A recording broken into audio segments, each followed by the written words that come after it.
de novo. Tudo bem com vocês? Todo mundo bem em casa? Cuidado para não adoecer. Olha só, hoje nós vamos falar de outro assunto. Hoje nós vamos falar do texto. Na aula anterior, nós falamos sobre a parte da gramática e ortografia.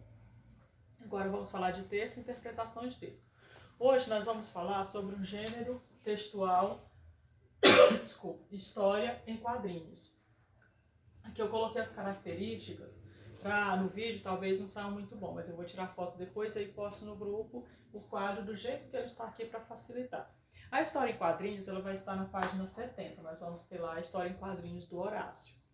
Nessa história em quadrinhos ela se diferencia dos outros gêneros textuais que a gente viu logo no início, que foi poema, que ele vai ser diferente porque a história em quadrinho tem balões, o poema não tem, já tem uma outra estrutura. Nas aulas passadas a gente viu também a respeito da fábula. Lembra da fábula, o leão e o mosquito? Então, aí hoje nós vamos começar com outro gênero textual que vão ser as histórias em quadrinhos. A história em quadrinhos, ela se caracteriza da seguinte forma. Quais são os elementos da história em quadrinhos? São personagens, qualquer personagem. Uma história em quadrinho muito conhecida de vocês, Turma da Mônica. Né? Até passei esses dias um videozinho a respeito de como que é feito os gibi da Turma da Mônica. Nós vamos ter os personagens, nós vamos ter que ele vai ter que se situar no tempo. O que é tempo? Se foi ontem, se está sendo hoje, se ele está fazendo uma menção do que vai ser no futuro. E também a questão do lugar. Se é numa floresta, se é em casa, se é no supermercado, se é na rua. E nós temos também a intenção, além dos elementos, por que nós lemos histórias em quadrinhos. Um desses motivos é a diversão, o entretenimento. Para distrair mesmo, né? Para a gente estar dando sorrir um pouquinho. E além de sorrir, você vai estar se deparando com sinais de pontuação, histórias curtas. E essas histórias, como a fala é um pouco mais curta, então a história se torna mais... Para a criança se torna mais prazerosa, porque não requer uma leitura muito extensa, né? Então rapidinho ele lê, rapidinho ele entende o que a historinha está contando. E nós temos também a linguagem.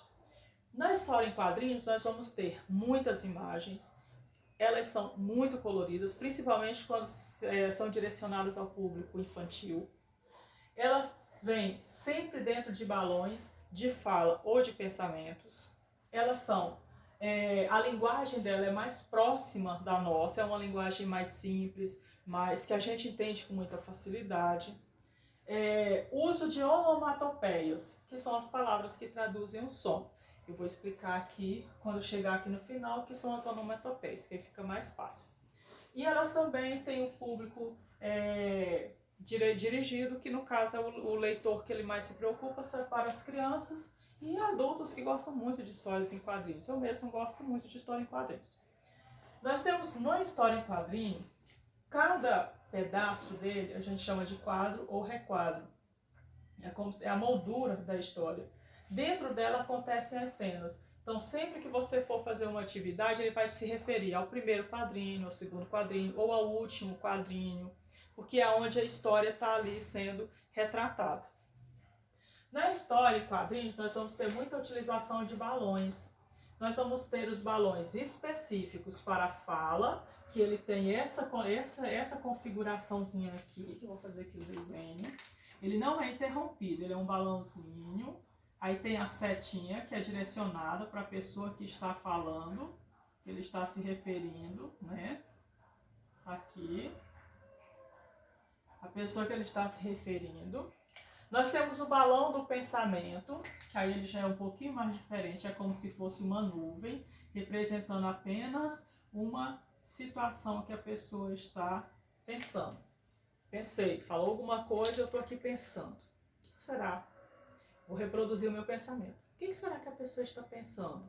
Mas aí está só o balãozinho aqui em cima escrito. O que será que a pessoa está pensando? Aí ela faz aquela carinha assim, como que ele está maquinando alguma coisa. Depois nós temos a do grito. O do grito, como dá aquele som estridente. Ah! Aí ele tenta reproduzir o grito como se fosse assim. Uma estrelinha, várias pontinhas. Aí sempre tem um que ele vai puxar indicando qual é a pessoa que está gritando naquele momento. Nós temos o balão do cochicho. Aí ele é uns pontilhadozinhos, indicando uma pausazinha, um movimentozinho em silêncio. Ninguém pode saber o que o outro está ouvindo, né? Embora lembrando que é falta de educação, ficar cochichando no ouvido do coleguinha quando o outro está perto. Nós temos também o balão do amor, que aí ele vem todo em formatozinho de coração. Geralmente eles colocam até um coraçãozinho aqui no formatozinho do olho da pessoa, ou então os coraçõezinhos voando. Aí o balãozinho também, geralmente vem escrito coisinhas românticas, como como eu gosto de você, oh, como você é linda, né?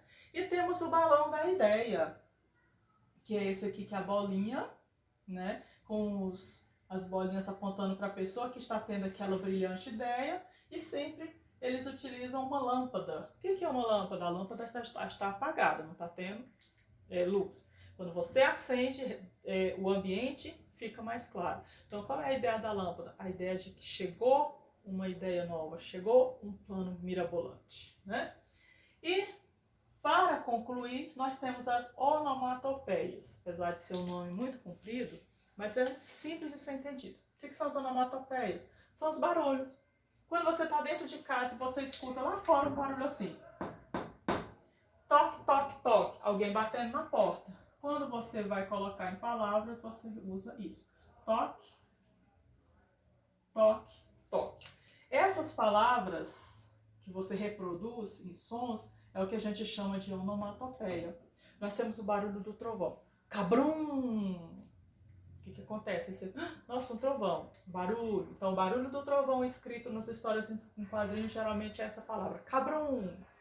Quando a pessoa está chorando, igual o Chaves, sniff, sniff, sniff, faz esse barulhozinho. Então, essa palavrinha, sniff, sniff, sniff, é a onomatopeia. Quando nós estamos comendo, principalmente batata frita, crack, crack, crack, faz o barulhozinho na boca, ou skinny. Então, aquele barulhozinho, quando a gente vai escrever aquele barulho, é o que a gente chama de onomatopeia. E temos outros aqui, quando eu tirar a foto, você vai poder ver direitinho o crash de alguma coisa quebrando, de um vidro caindo no chão e quebrando. Então, esses barulhos reproduzidos, quando eu levo para a escrita, ou seja, quando eu escrevo, é o que a gente chama de onomatopeia. Essa explicação aqui é relacionada à atividade que vai começar no texto, a partir da página 70, até a conclusão da atividade, certo? Se tiver uma dúvida, aí me manda um áudio, eu escrevo no grupo, me dizendo se entendeu, se não entendeu, o que ficou mais ou menos, que aí eu tento fazer, abrir um pouco mais a explicação. Então, desculpa, eu preciso muito que vocês assistam as aulas e me passem sempre o que está acontecendo. Tá dando, o que a criança está tendo de dúvida, nota, me pergunta. Eu agradeço, porque vocês até que têm uma participação muito boa comigo. Eu agradeço desde já a participação de todos, né, com a gente lá no grupo. Qualquer dúvida, estarei lá. Beijo para todos